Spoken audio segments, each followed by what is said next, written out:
What is cracking, guys? JP here again, bring you another update on my 90-gallon reef tank. Today's video is gonna be overall updates. So yesterday I went to my local frag swap. I live in Cedar Rapids, Iowa, and we have the CR frag swap every spring and fall. And I was gonna buy one coral, and that was the Oregon blue tort. And there was like seven vendors. I think three were local and four were like, well, two are out of state, and then the other were in like Dubuque or so, or Davenport.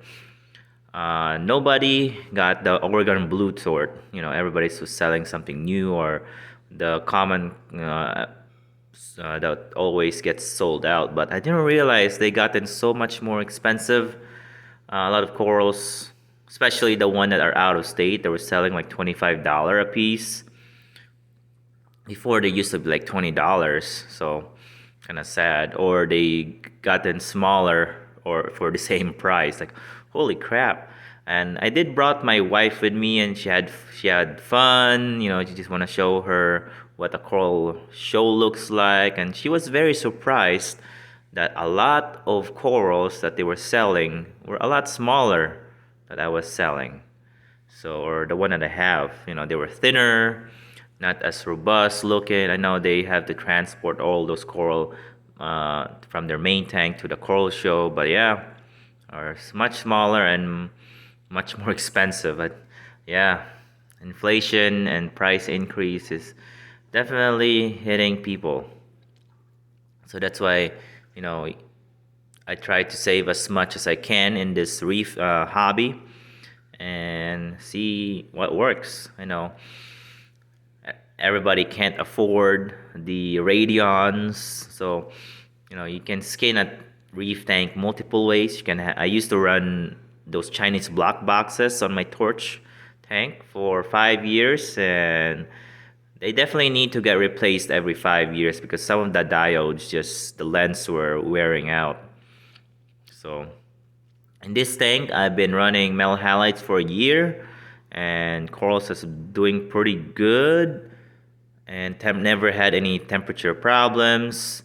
I have not changed the bulb since I only run about 5 hours every day, and yeah, and I probably change every 2 years, so that's like what, 200 every 4 years, or 600 every 6 years compared to 2,000 every 5 years. So whatever works for you, I guess. So yeah, let's move on to the coral wise. Everything's doing pretty good. Like I said, everything's growing pretty nice and steadily. A few corals has been almost touching each other. So I frag a few of these Setosa. You can see I did a little creative ways on mounting my frag. Might sell them for like $5 a piece or so, or $10 a piece. And just shove them in there. I used to have a hole in the middle right there and just shoved it in there. So as long as they're all the same coral, they shouldn't fight or yeah, get creative. So I have 1, 2, 3, 4 in the back there, and then I got a fifth one over here. So yeah, pretty good. And then I also frag my PC rainbow right here. I used to have a big square, this one right here. I just put them in the bottom because the square is kind of like this. It was hanging on the air, and the PC rainbow wasn't growing, and this one is already encrusted after a week. So that's crazy. That's a good growth. Everything else is doing pretty good. My frag, the frag rack are their own coral. I have 3 frags in this Milka Stylo.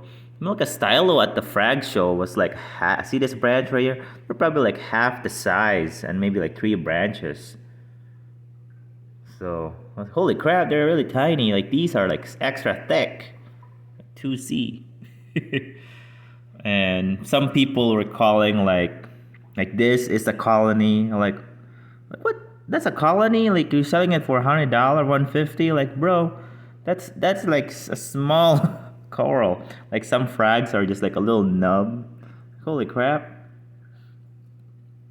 So yeah, definitely some coral they were selling were so tiny. And calling like colony like this one right here, this one frag, they call it a colony. Like, bro, that's a frag. That's not a colony. Colony is like this. That's a big colony. Right here is a mini colony, I would say. It's like 4 inch by 4 inch. Or I would say 5 inch already, to be honest. So yeah. Right, Jason Fox Flame is definitely looking pretty good. It looks like it's a little brown in this 10K, but in real life, it's actually much darker.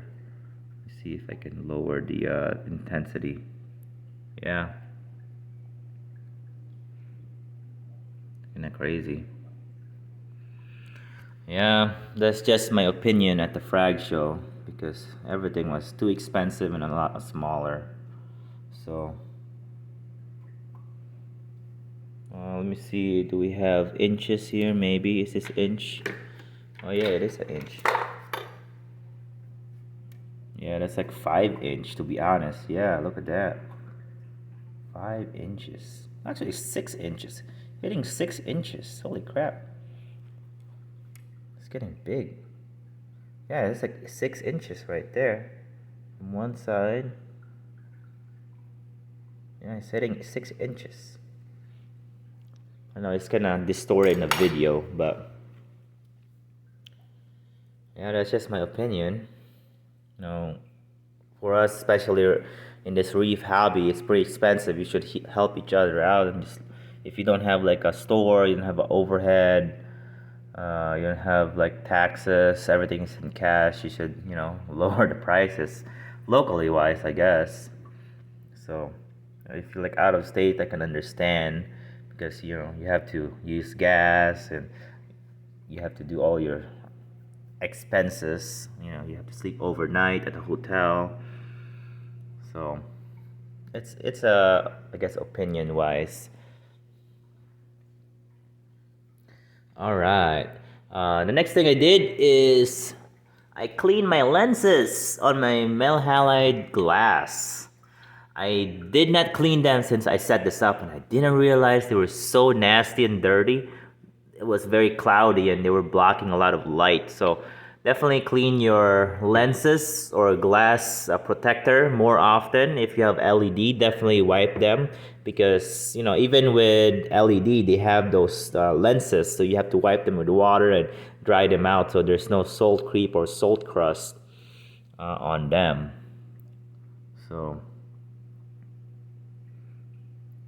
yeah, definitely do your maintenance, keep your equipment running optimally so you can grow coral without wasting a lot of money or energy. So yeah. All right, on to my other stuff. Testing today. Well, I did my 20 gallon water change. I used that water for my quarantine. I'll show you in a minute. Yesterday is 10.2 DKH after the water change, zero point 0.1 PO4, 40 nitrates, and 480 calcium. I think I know why it's higher because I'm using a different solution, but that's okay. I have not dosed any additive at all. I have not dosed any macro minerals or nutrients. So yeah, just been doing water changes and feeding the fish more. On to my other stuff here. This is my 20-gallon long quarantine coral. Like I said, I was gonna buy a coral, quarantine it here, but looks like I don't have any quarantine items. But I just keep this running so that the bacteria, this system is all stabilized. Hopefully soon when I get the coral, so I don't kill the coral that I want. So just have a power head, some heater, some CJ filter, and a styrofoam box. This tank, I used this tank to sell corals a couple years ago at my local frag swap. So yeah, here's my level for my evaporation. My wife definitely said that their tanks, they were like low tanks, they're all acrylic and very low, and they were sell that was their tank they were selling. And if you look at mine, this is what I used for selling corals, and I basically sold like almost 3/4 when I went there a couple of years ago. So I'm kind of surprised. And then those people at the frag swap, I don't know, they some didn't sell much because they were pretty expensive. So this economy is just rough today. People would rather buy some food than buy corals. Here's my RODI system. Everything is the same.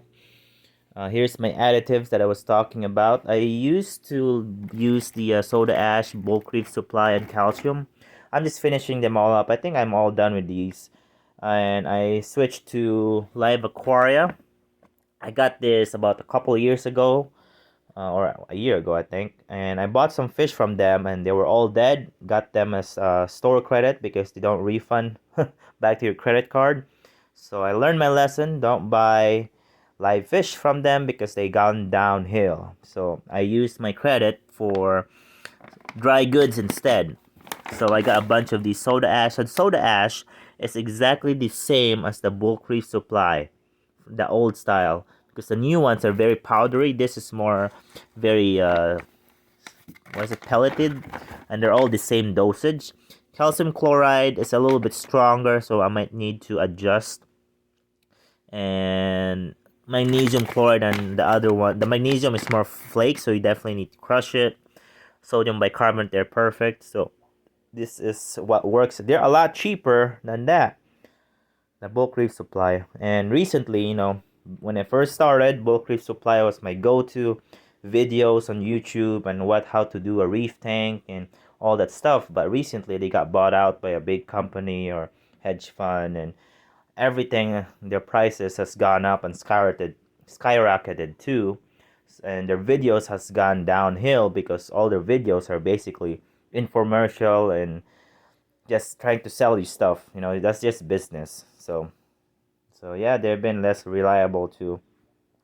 So I've been watching like Reef Dudes, Reef Bum, Reef Beef, um, Polar Reef, Tidal Gardens, uh, also like Maliv's Reef, all those other channel beside Bulk Reef Supply. I basically stopped watching Bulk Reef Supply because they're all in business, and the other uh, YouTube was more infomercial, so which is a lot better. So yeah, and what I also don't like about them is they were basically trying to dish out, saying that male halides are all obsolete now and nobody uses them, so don't go there and buy their 1,000 grand radions. So like, there's different ways to skin a reef tank. You don't need to like discredit, the old ways, I guess, what's been working and such. So yeah, that's just my opinion. Well, that's it for my update. Here's a little quick look at the corals. I'm gonna do a quick scan through here. Sorry for the shakiness, because I'm just using my phone. Yeah, the coral colors are much more whiter. This is basically 10K. It's perfect for showing the color of the fish and the corals that don't change their color temperature or color due to the lighting. Yeah.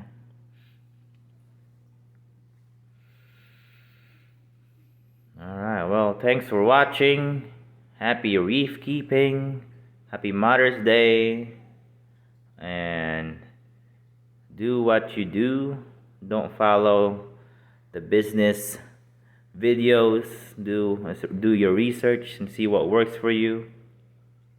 So yeah, and happy reef keeping. Adios.